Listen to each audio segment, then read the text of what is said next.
রাসূল সাল্লাল্লাহু আলাইহি ওয়াসাল্লাম এমন এক মহামানব ছিলেন যার মানবতা বুঝতে পেরেছে পশু প্রাণী পর্যন্ত। রাসূল সাল্লাল্লাহু আলাইহি ওয়াসাল্লাম হলেন তিনি যিনি প্রকৃত মানবতার পাঠ দান করার জন্যই প্রেরিত হয়েছিলেন। রাসূল সাল্লাল্লাহু আলাইহি ওয়াসাল্লামকে তার মানবতা নিয়ে প্রশ্নবিদ্ধ করে তারা যারা হতভাগ্য, যারা বঞ্চিত, যারা তৌফিক প্রাপ্ত নয়। রাসূল সাল্লাল্লাহু আলাইহি ওয়াসাল্লামের চরিত্র, তার এক একটি আচরণ এবং রাসূল সাল্লাল্লাহু আলাইহি ওয়াসাল্লাম এর আনা শরীয়তের মধ্যে এক একটি বিধান রাসূল সাল্লাল্লাহু আলাইহি ওয়াসাল্লামের মানবতাকে প্রমাণ করে। সম্মানিত উপস্থিতি, যদি আমরা ভাবি যে আসলে একজন মানুষ অন্যায় করে কেন, কোন মানুষের মধ্যে অমানবিকতার কারণ কি হতে পারে, এর একটা কারণ হবে যে কেউ যদি আখিরাত বলে কোনো কিছুর প্রতি বিশ্বাস না রাখে, যিনি আরামের জন্য সাধারণ গদি, আরামের জন্য সাধারণ বিছানার কথা উল্লেখ করতে গেলে বলতেন যে আমার পৃথিবীর সাথে, দুনিয়াবি সুখ শান্তির সাথে আবার কি সম্পর্ক। মুহাম্মদ সাল্লাল্লাহু আলাইহি ওয়াসাল্লাম এমন একজন যার ওপরে কখনো চরিত্র নিয়ে কোনো কথা বলাই যাবে না, কারণ তার চরিত্র সম্পর্কে স্বয়ং আল্লাহ তাআলা বলেন, ওয়া ইন্নাকা লাআলা খুলুকিন আযীম। হে নবী সাল্লাল্লাহু আলাইহি ওয়াসাল্লাম, নিশ্চয় আপনি মহান চরিত্রের উপর রয়েছেন। লক্ষ্য করুন যে মানুষের উপর অন্যায় করে, তার মধ্যে অমানবিকতা দেখতে পাওয়া যায় যখন মানুষ কঠোর হয়, যখন মানুষের মধ্যে কঠোরতা থাকে। কিন্তু নবী সাল্লাল্লাহু আলাইহি ওয়াসাল্লাম সম্পর্কে মহান আল্লাহ তাআলা বলেন, ফাবিমা রাহমাতিন মিনাল্লাহি লিনতা লাহুম। আল্লাহ তাআলার দয়ায় আপনি কোমল হৃদয় হয়েছিলেন। আল্লাহ সুবহানাহু ওয়া তাআলা নিজেই মুহাম্মদ সাল্লাল্লাহু আলাইহি ওয়াসাল্লামের কোমলতার সাক্ষ্য দেন। অন্যত্র বলেন, ওয়ামা আরসালনাকা ইল্লা রাহমাতাল লিল আলামিন। আপনাকে তো শুধুমাত্র রহমত রূপেই আমি প্রেরণ করেছি। বুখারী ও মুসলিমে বর্ণিত উসামা ইবনে যায়েদ রাদিয়াল্লাহু আনহু বলেন যে রাসূল সাল্লাল্লাহু আলাইহি ওয়াসাল্লাম বলেছেন, ইন্নামা ইয়ারহামুল্লাহু মিন ইবাদিহির রুহামা। আল্লাহ তাআলা নিজের সেই বান্দাদের উপর দয়া করেন যারা দয়ালু। যিনি সাহাবায়ে কেরামকে দয়া করার শিক্ষা দিতেন, তিনি যদি মানব না হন, মহামানব না হন, তার মানবতা যদি প্রমাণ করার প্রয়োজন হয়, তাহলে তারপরে আর মানুষ কে হতে পারে, কার মধ্যে মানবতা থাকতে পারে। যুগে যুগে বিভিন্ন বিভ্রান্ত ব্যক্তিদের এক দল রাসূল সাল্লাল্লাহু আলাইহি ওয়াসাল্লামকে নারী ভোগী প্রমাণ করার শতাধিক অপচেষ্টা করতে থেকেছে। নবী সাল্লাল্লাহু আলাইহি ওয়াসাল্লামের চরিত্রের ওপর প্রশ্ন তুলতে থেকেছে, অথচ বাস্তবতা সম্পূর্ণ ভিন্ন। নবী সাল্লাল্লাহু আলাইহি ওয়াসাল্লাম যেভাবে নারী মর্যাদা রক্ষা করেছেন, রাসূল সাল্লাল্লাহু আলাইহি ওয়াসাল্লাম যেভাবে নারীর মর্যাদা রক্ষা করেছেন, তা নজিরবিহীন। কোনো মহিলা নিজেকে সংরক্ষিত মনে করে না আজ যখন সে রাত্রে কোথাও বের হয়। নবী সাল্লাল্লাহু আলাইহি ওয়াসাল্লাম এই রাস্তা বন্ধ করে দেওয়ার জন্য, যাতে কোনো মহিলার ওপর কোনো ধরনের অন্যায় না হয়, অত্যাচার না হয়, কেউ তার ব্যাপারে কোনো খারাপ ধারণাও নিজের মধ্যে না আনতে পারে, আলী রাদিয়াল্লাহু আনহুকে সম্বোধন করে বলেন, ইয়া আলী লা তুতবিইন নাযরাতান নাযরাহ। আলী, একবার যদি ভুলবশত চোখ পড়ে যায় কোনো মহিলার ওপর, তাহলে দ্বিতীয়বার আর চেয়ে তাকাবে না।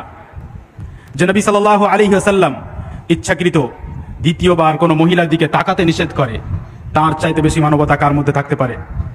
আবু দাউদ রাহিমাহুল্লাহ বর্ণনা করেন, মুআউইয়া ইবনে হাইদাহ আল কুশাইরি রাদিয়াল্লাহু আনহু বলেন যে রাসূল সাল্লাল্লাহু আলাইহি ওয়াসাল্লামকে আমি জিজ্ঞেস করলাম, ইয়া রাসূলুল্লাহ, মা হাক্কু যাওজাতি আহাদিনা আলাই। আমাদের মধ্যে কোনো ব্যক্তির স্ত্রীর তার স্বামীর ওপর হক কি? এক স্ত্রীর তার স্বামীর ওপর অধিকার কি? রাসূল সাল্লাল্লাহু আলাইহি ওয়াসাল্লাম বললেন, আন তুতঈমাহা ইযা তাইমত। তুমি যখন খাবার খাবে তখন তার খাবারের ব্যবস্থা করবে। ওয়া তাকসুহা ইযা ইকতাসাইত। যখন তুমি কাপড় পরবে তখন তার কাপড়ের পরিচ্ছদের ব্যবস্থা করবে। ওয়ালা তাদরিবাল ওয়াজহ। কখনো মুখমণ্ডলে মারবে না। ওয়ালা তুকাব্বিহ। কখনো গালমন্দ করবে না, কোনো গালি দেবে না, কব্বাহাকিল্লাহ বলবে না, কোনো ধরনের নোংরা কথা বলবে না।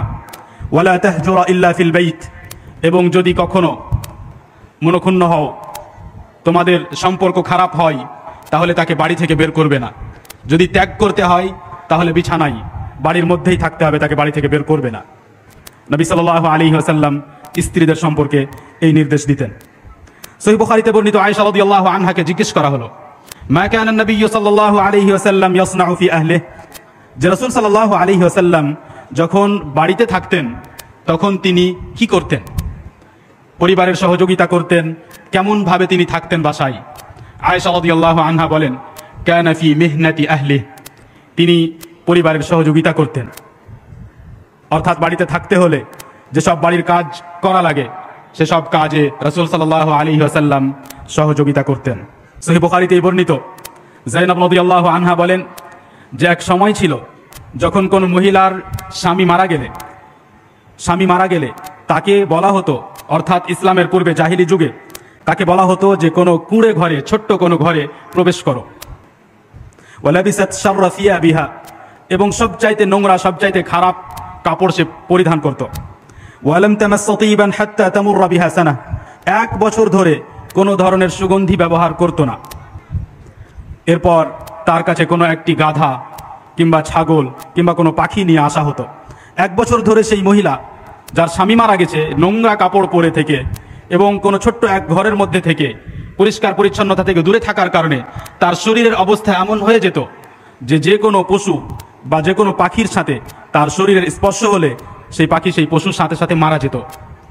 এবং তারপরে 1 বছর পূরণ হলে তাকে পশু মলের কোনো অংশ, কোনো টুকরা দেওয়া হতো এবং সেটা সে নিক্ষেপ করত, তারপর সেই ঘর থেকে বের হতো।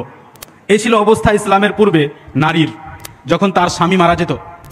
কিন্তু নবী সাল্লাল্লাহু আলাইহি ওয়াসাল্লাম যে শরীয়ত নিয়ে এসেছেন, সেই শরীয়তে এক মহিলাকে, এক নারীকে তার স্বামীর মৃত্যুর পর 4 মাস 10 দিন পর্যন্তই শুধু শোক পালন করতে হয়, বাড়িতে থাকতে হয়।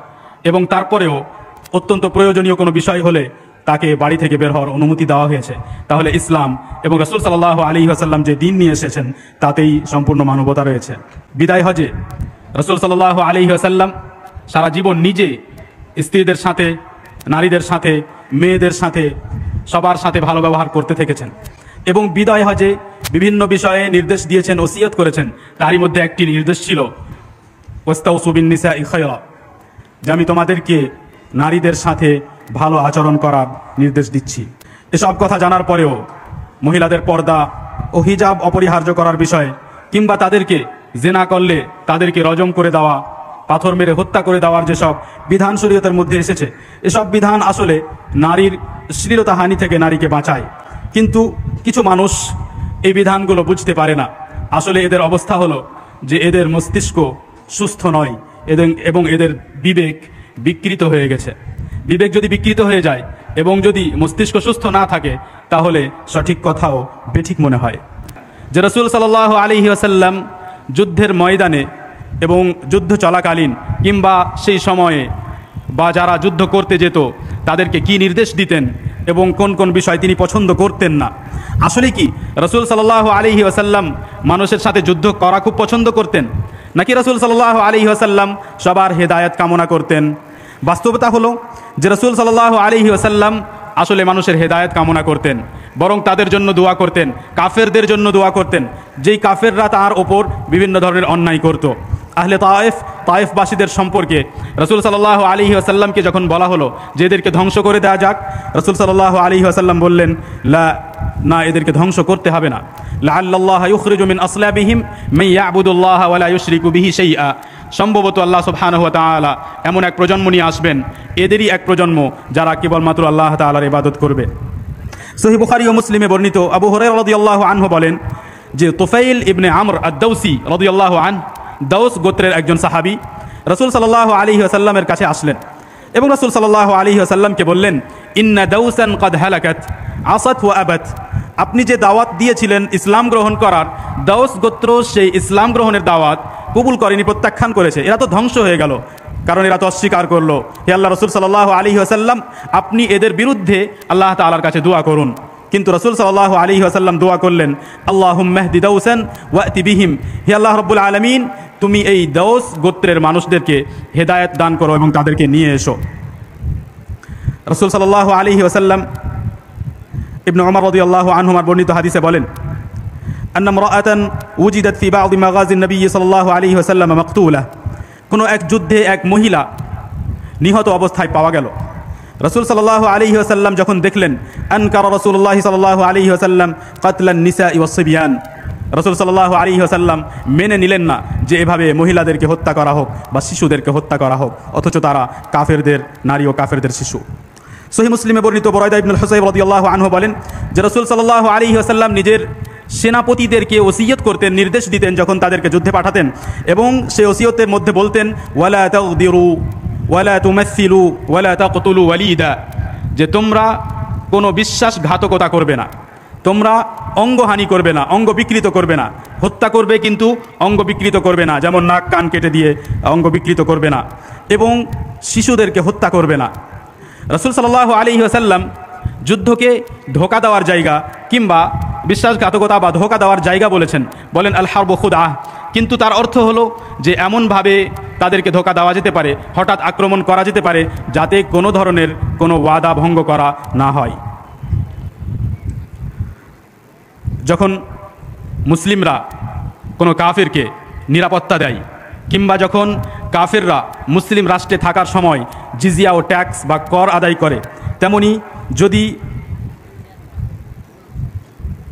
কোনো মুসলিম ব্যক্তির পক্ষ থেকে বা মুসলমানদের পক্ষ থেকে যদি কাফেরদের সাথে চুক্তি বা সন্ধি হয়ে যায়, এই তিন অবস্থাতেই কোনো কাফের বা কোনো অমুসলিমকে হত্যা করা বৈধ নয়। রাসূল সাল্লাল্লাহু আলাইহি ওয়াসাল্লাম বলেন মান কাতালা মুআহাদান লাম ইয়ারিহ রাইহাতাল জান্নাহ, যে ব্যক্তি কোনো এই ধরনের ব্যক্তিকে যার সাথে চুক্তি করা হয়েছে, তিন প্রকারের বা তিন শ্রেণীর মানুষ যাদের কথা বলা হলো, এই ধরনের কোনো ব্যক্তিকে যে ব্যক্তি হত্যা করবে সে জান্নাতের সুগন্ধ সুঘ্রাণ কখনো পাবে না।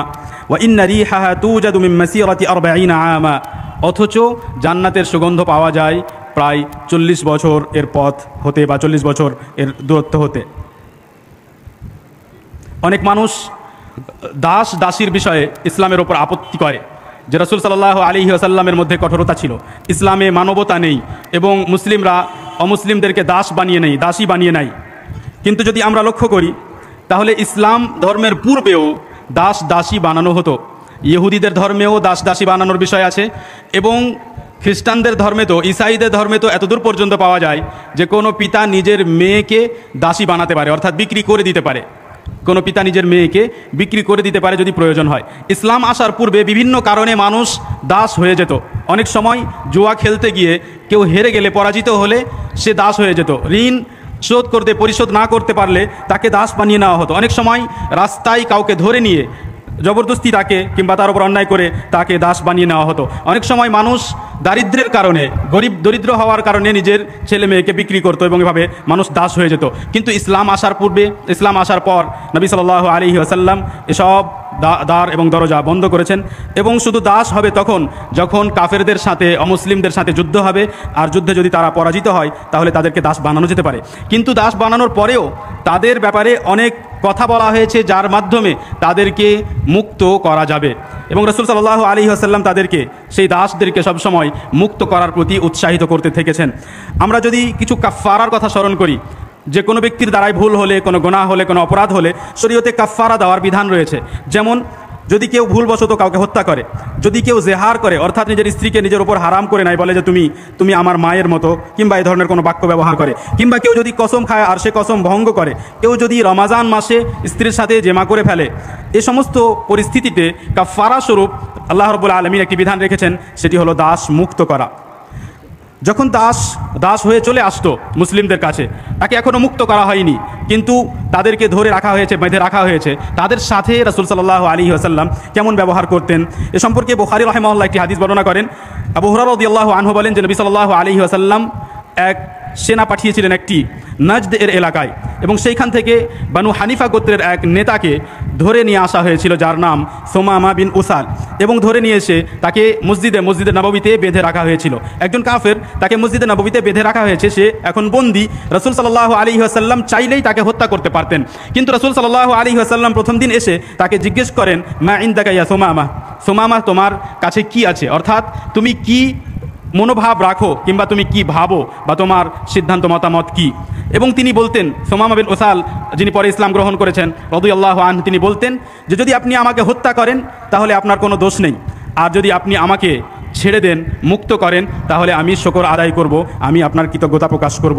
এভাবে কয়েকদিন জিজ্ঞেস করার পর রাসূল সাল্লাল্লাহু আলাইহি ওয়াসাল্লাম দেখলেন যে একে মুক্ত করে দেওয়া উচিত, তাকে মুক্ত করলেন। সুমামা বিন উসাল রাদিয়াল্লাহু আনহু রাসূল সাল্লাল্লাহু আলাইহি ওয়াসাল্লামের এই মানবতা দেখে প্রভাবিত হয়ে ইসলাম গ্রহণ করেছিলেন।